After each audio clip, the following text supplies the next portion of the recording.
I'm a tiny taggart in a brave new world, gonna free this town.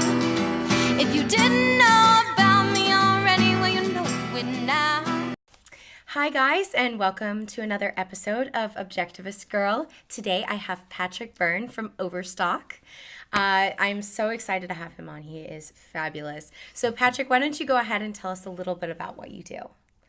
What do I do? I think most importantly, I'm the chairman of the Milton and Rose Friedman Foundation for School Choice, which is, we believe, the way to save the Republic is to get school choice across America. So that's, but I have a day job. It's called Overstock.com.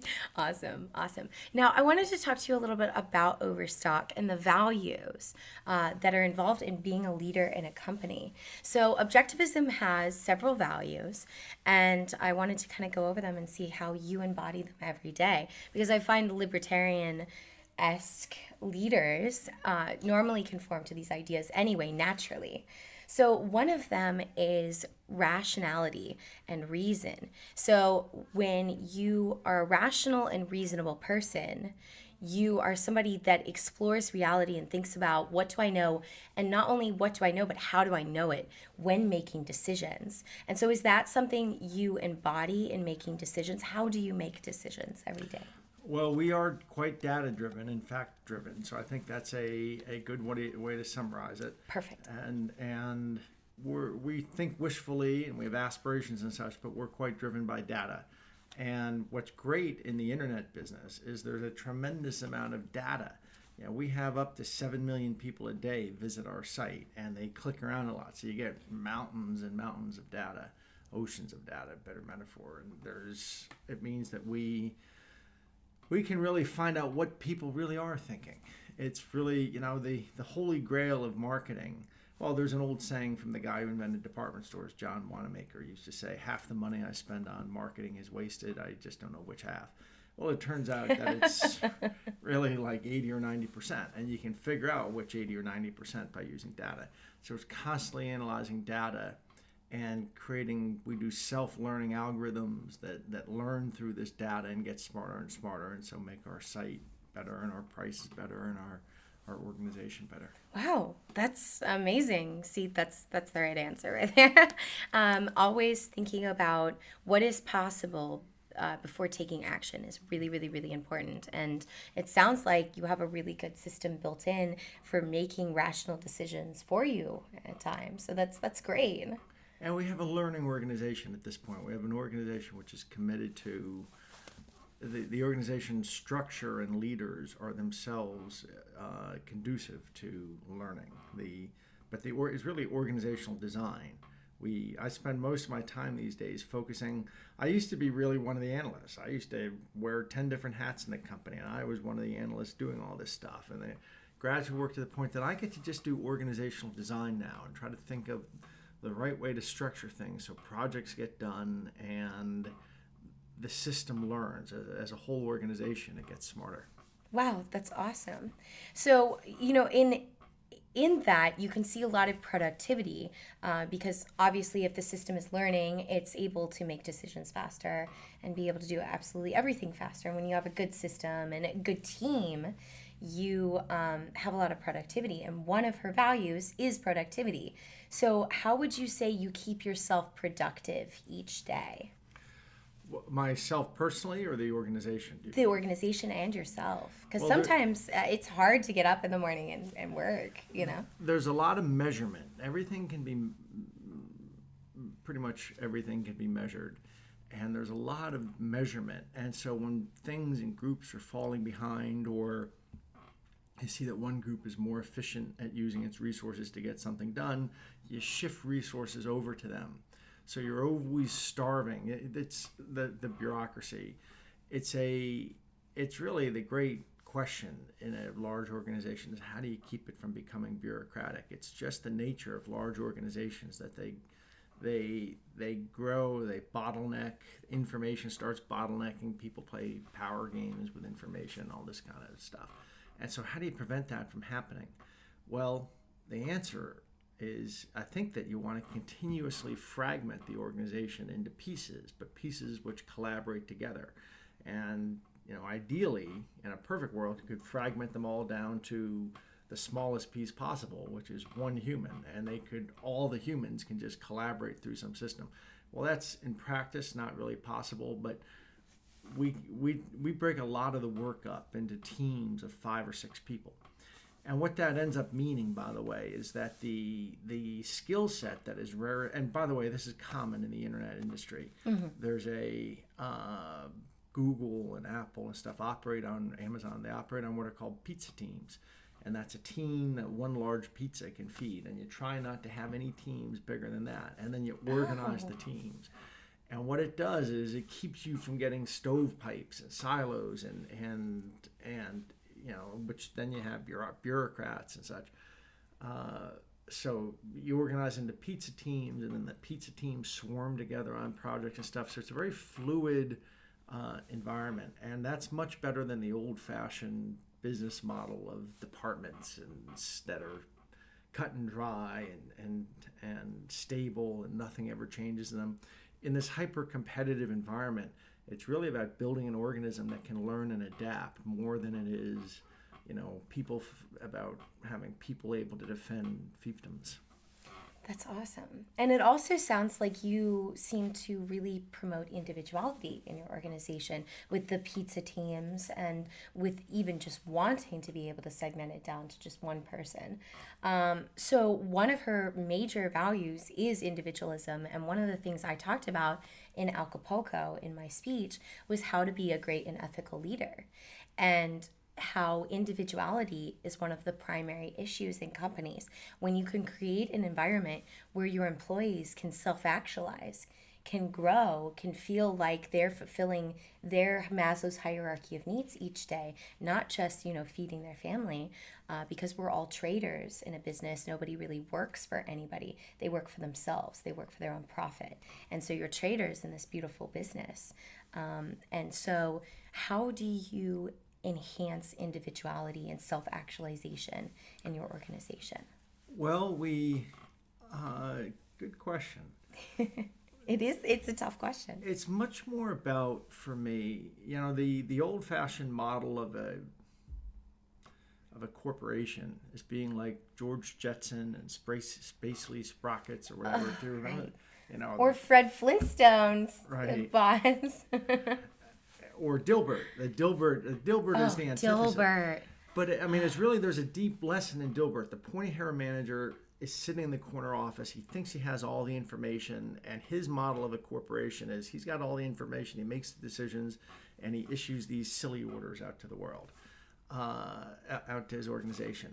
I'm the Dilbert guy. I don't want to be the pointy-hair guy in the corner, but I know that I am in the corner office, and I know there's no way I could run the company by all the information come to me making decisions, pushing it out. So it's really about me building the tools and the organizational design that lets the information stay out at the knowledge frontier, and then the people on the knowledge frontier get to make their own decisions. And as they're making their decisions, they're getting measured, but they're making their own decisions. And so that's really that's, I think, the difference between our company and most others is people at a very, at entry-level jobs are still getting a lot of authority shifted to them, and they can make their own decisions and grow. And then we can see who's better at figuring out reality and who can manage things better, and those are the people who sort of start moving to more. So they have something really invested because they're taking on all that authority. So in turn, you're getting a lot of innovative, constructive people in your company that don't feel, afraid. So I talked about in my speech how fear is never a positive tactic to use on your troops, because then they never want to come to you with new ideas and new innovations. They're too afraid, to think outside the box. And it sounds like you're giving them a lot of autonomy, which is really positive. Yeah, so a lot of autonomy. I wouldn't say it's never a good motivation. There are times rarely, on quite rare occasion, it is okay to let your employees feel fear, your colleagues feel fear. Interesting. When you're threatened by something outside. But if it's just internal, the internal workings of the company, no, fear is not a good motivation. Exactly. Outside tactics are a little different. So I only covered leadership within the organization in my talk, and I definitely want to cover it, as an outside perspective and how you should run a company from, looking externally, but later. Yeah, so how about Sam Walton? So one of the things I talked about in my talk was Sam Walton's MBWA, Management by Walking About. What do you think of that principle? Do you implement I'm a big it? believer. Yeah, I'm a big believer. At this point, Total genius, right? Right. There was a great fellow. He actually lived up in He was a Chicago business school professor who ended up at Dartmouth and passed away. His name's Ed Rapp. He wrote a famous paper called "Good Managers Don't Make Policy Decisions," and it was a little bit like the management by walking around. But this is a famous paper from Harvard Business Review from 50 years ago or so, and his point was, just like it sounds, that good managers are not there setting policies. They're creating, the general manager should be creating the environment through in which the other leaders can be collaborating and deciding things and such. And often that involves just muddling through, just walking around and muddling through and listening to people and stuff. It's not really a highly organized executive structure. Yeah, no, I'm a big fan of Sam Walton's strategy. I think his employees really loved him. And I think instilling that love, the Prince talks about being both loved and feared. And honestly, I feel like internally, you never want to be feared. You want to be loved. Yeah, and Sam Walton really had that down. You know what the Prince actually said on that? He said that it's good to be loved and feared, but if you have to choose, it's better to be feared than it is to be loved. Because if you're loved, the people who love you will still betray you when it's in their interest to do so. But when you're feared, they won't betray you. See, but I think he was leaving something out. And so I didn't think he considered the idea of individuality and promoting individuality and that self-actualization within an organization. Because you instill that loyalty because nobody wants to leave. They love working there. Absolutely. That's you have to read Machiavelli carefully. I like Machiavelli. Somebody said you could summarize Machiavelli with a line, heaven for the climate, hell for the company. Huh?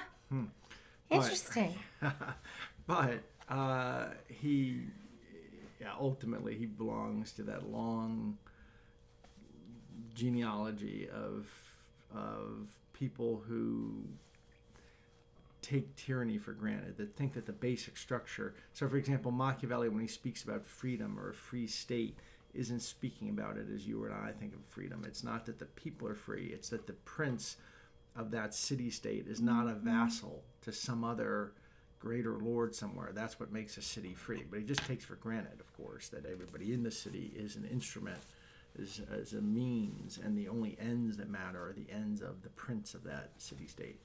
So for those, however, Machiavelli was a great observer of humans, and for example, the observation that people, if they love you, still betray you, but that when you're feared, they don't betray you. That's a good observation. Agreed.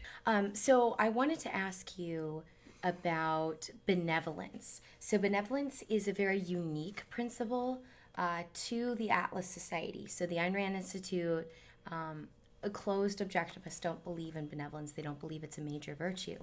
But open objectivists like me believe that benevolence is extremely important, treating each individual as a white soul, believing that they have value until they prove to you otherwise, not the other way around. So the closed objectivists believe that value must be proved, versus open objectivists, which believe that value must be disproved. And there's logic to this. So it's the idea that humans are valuable. It's whether they choose to exercise that value or not. And so it's reasonable to think that every human being is valuable because they do have value. It's just whether they're going to exercise it or not. So, and often if you believe in them, they will exercise it because somebody has given them a chance. Well, I do think that Ayn Rand, I'm not a libertarian, I'm a classical liberal. And I like that. there's a slight difference in the libertarian. A libertarian is a true libertarian is believes in the totally minimal state, like of a Robert Nozick or of an Ayn Rand. But a classical liberal says there is a role for government in solving and protecting us. Well, even a libertarian says you need government to protect us from force and fraud. But a classical liberal says beyond that, they can solve certain market failure problems of holdouts and things like that, monopoly and such. But one of the things that I've objected to from Rand was this emphasis on, I know that she thinks altruism is a kind of a sickly emotion, and that's I think she comes on a little bit strong for my taste on that. So it sounds like an open objectivist is, from your description, is more to my liking, because I feel that open objectivist. You believe in benevolence. Ayn Rand, she defined altruism as simply giving something for absolutely nothing. So even if you get happiness out of it, that's a value exchange. If you get friendship out of it, that's a value exchange. So it's really about what you want out of the relationship and whether that person's able to provide that for you. So if you go into a relationship with a misunderstanding that,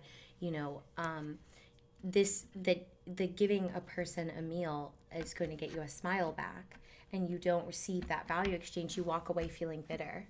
And so oftentimes it's good to set up good value exchanges between individuals. It's much more productive that way. Well, I suppose I think it's a matter of personal choice. For me, it's why I think I'm here. My sense of purpose is that it's my dharma, the way I'm wired, I suppose. I don't think I do it as a value exchange. It's as natural to me as breathing. I like to think. Sometimes I'm not as benevolent as I could. Sometimes I'm a hothead. Interesting. But, so I'm not sure I buy the whole Randian vision on that. Everything can always be reduced to, well, somebody does something in order to get some benefit. They even an apparently altruistic act is, but to me that's an unfalsifiable proposition. You can always tell a story about something that looks benevolent. Well, he was really getting something out of it. But to me, that's an unfalsifiable proposition. Interesting. I'll probably have to have you on my other show at some point, because I covered Taoism and East Asian philosophy. That's me. That was what my talk was about this weekend, was about East Asian philosophy and how East Asian philosophy is very, very beneficial in liberty and in discovering yourself. And the original Lao Tzu was the first libertarian, I think. First anarchist, yes. So the best ruler is he who is not known to exist by those below. Yes. I think my favorite quote by him is to the mind that is still, the whole universe surrenders. And it's just awesome. I meditate on it all the time. It's fantastic. I do a lot of martial arts and meditation and things. But, rabbit hole. That's really cool. I think the last virtue that I want to go over is a combination of honesty and integrity. So honesty is defined as always adhering to reality even in the face of adversity. So not giving in to just any mere whim. So being honest about this won't work because reality says so. It goes against the rules of reality. It goes against all the it just can't get done in the time frame that you want it to get done or anything like that, and the acceptance of that reality. So do you ever find that it's difficult to be honest with yourself when faced with the separation of what you want and what is possible? And how do you deal with that? How do you get through that? Good question. Well, I guess I've been accused of that. Well, Browning said a man's reach should exceed his grasp, or what's a heaven for? So I guess I think that but I've certainly been accused of jumbling the two up, of what's changing, conflating what I'm aspiring for with what's possible. You'd have to talk to the people I work with to confirm that. Very interesting. And integrity. Integrity is always adhering to your values in the face of advertisement. So in the sense that somebody asks you to do something underhanded, like the government offers you money to do something, or, a competitor offers you. I doubt that's going to happen anytime soon. I've had 6 federal investigations against me in the last 10 years. It's quite weird. First time I got a federal subpoena, my heart skipped a beat. Now I just wallpaper my bedroom with them. Don't pay any attention. Associations are hanging out with us. Yeah. They never found anything, but we did use some Freedom of Information Act requests and found that there's like a minor hedge fund community that just keeps pinging the government. You got to investigate Patrick Byrne. It's like this. And in fact, one of the fellows from the government who did 3 of the investigations left the government and went to work for one of the hedge funds who we were against. So that's, talk about a closed circle of corruption. But so no, if the government offers me, I don't have a very good, nice. We're not really on speaking terms in the feds, so I'll keep it that way. That's great. Keep it that way. Yeah. So I'm assuming you don't take any government subsidies or any of that. No. See, that's fantastic. Very few businesses can say that. When I don't even talk when there's some talk to be had about something. There's people on the staff. That's a tiger by the tail. I do my best to avoid anybody who right. You just want to run your business and be left alone. Right. Gee, watch out for those libertarians. They want to, take over the world and then leave you alone. This is really or the classical liberals. So, I think that's really all the questions I had for you. Is there anything else you want to share with us? Nice Any wisdom? Nice to yes. When in doubt, use a brush to clean it. I don't know. Or if it's messy, eat it over the sink. Nice to know that there's an objectivist girl out there who's fighting the good fight for liberty. Yeah, it's wonderful. So thank you, Patrick, for coming on. It's been an honor. I wanted to interview you for a long time. And it's perfect because I just started doing the whole entrepreneur segment. So the timing was absolutely perfect. So remember, guys, knowledge is not for all men, but for those who seek it. So truly, keep seeking.